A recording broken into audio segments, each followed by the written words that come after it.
용서는 해도 되고 안 해도 되는 것이 아니라 반드시 해야 할 것입니다. 용서하지 않은 마음은 우리에게 독소로 작용하기 때문입니다. 용서를 지연시키면 지연시킬수록 우리 몸 안에서 우리를 속에서부터 천천히 마비시키기 시작할 것입니다. 내가 받은 하나님의 용서가 차츰 잊혀져 갈 것이고 내 속에 쓴 뿌리는 더욱 깊이 뿌리를 내려갈 것입니다. 물론 피해자 입장에서는 억울하긴 하겠지만 더 이상 가해자에게 끌려다니지 않기 위해서라도 마음을 끊고 미움을 끊고 용서를 감행해야 합니다. 자신이 살기 위해서 하는 것입니다. 보십시오. 용서하지 않으면 자신이 싫어하고 미워하던 가해자의 모습으로 변화하게 될 것입니다. 예를 들어서 부모에게 상처를 많이 입고 성장한 사람이 있다 칩시다. 아마 그는 이렇게 이야기할 것입니다.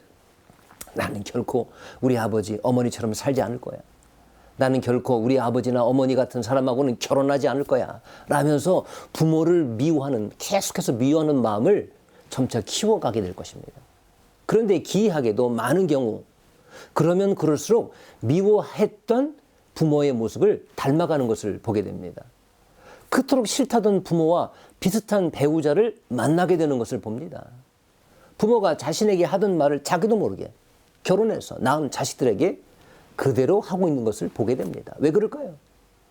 미움이라는 강력한 연결고리로 자신의 중심과 미운 가해자를 계속 연결시켜 왔기 때문입니다. 그래서 그 싫은 모습이 자신의 일부분이 이미 되어왔기 때문입니다. 미움이라는 아주 성능 좋은 연결관을 통해서 계속 가해자의 나쁜 모습을 자신이 공급받아온 셈인 것이죠. 벗어나려면 여러분 미움까지도 하지 말아야 합니다. 그냥 억울하다 생각 말고 끊어버려야만 그래야 해방되는 것입니다. 또한 누구를 계속 원망하는 것은 결국 하나님을 원망하는 마음을 품게 될 가능성이 아주 높아집니다. 성경은 말합니다. 광야를 걷는 이스라엘 백성들이 모세를 원망한 것이 곧 하나님을 원망한 것이라고 말합니다. 미움과 원망을 해결하지 못하면 결국은 묻다가 모든 상황의 근원 되시는 하나님께 묻게 되는 것은 당연한 수순입니다. 나를 왜 그런 상황에 넣어두셨나요? 나를 왜 그런 집안에 태어나게 하셨습니까? 내가 그런 고통을 받을 때 왜 나를 돕지 않으셨나요? 라고 결국에 가서는 묻게 되어 있습니다. 모든 원망을 해결하지 못하면 모든 만물을 지으신 하나님께 그 문제의 근원을 묻게 되어 있다는 것입니다.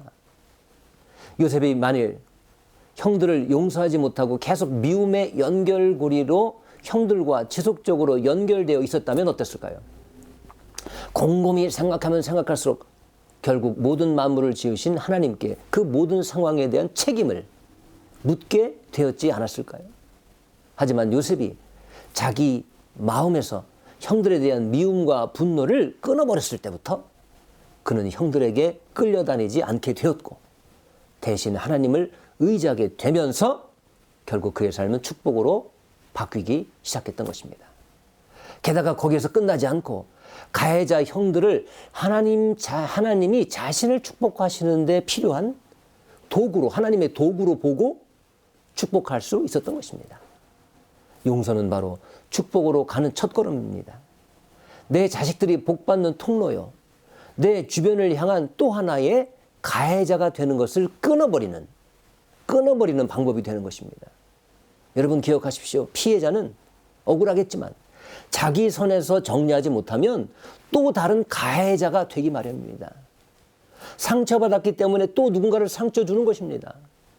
상처 안 받았다고 쳐보십시오. 상처가 없다면 남을 상처 줄 일이 없습니다. 이유가 없습니다.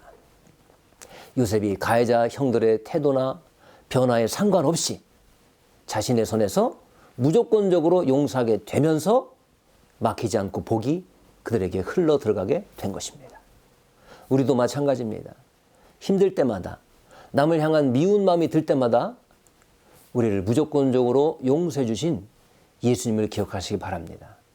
우리가 그동안 예수님을 알아봤던 것만으로는 충분치 않습니다. 더욱 그분을 모셔야 합니다. 그분의 도움을 받아야 합니다. 그래서 우리 안에 있는 미움과 원망을 없애는 그런 도움을 받을 때 우리는 비로소 미움의 대상과 연결을 끊을 수 있고 그때 비로소 축복의 통로가 열리게 될 것입니다. 예수님의 조건 없는 용서가 우리를 살고 여러분 우리 모두를 살게 해 주실 것입니다. 그런 축복이 임하기를 주님의 이름으로 축원합니다.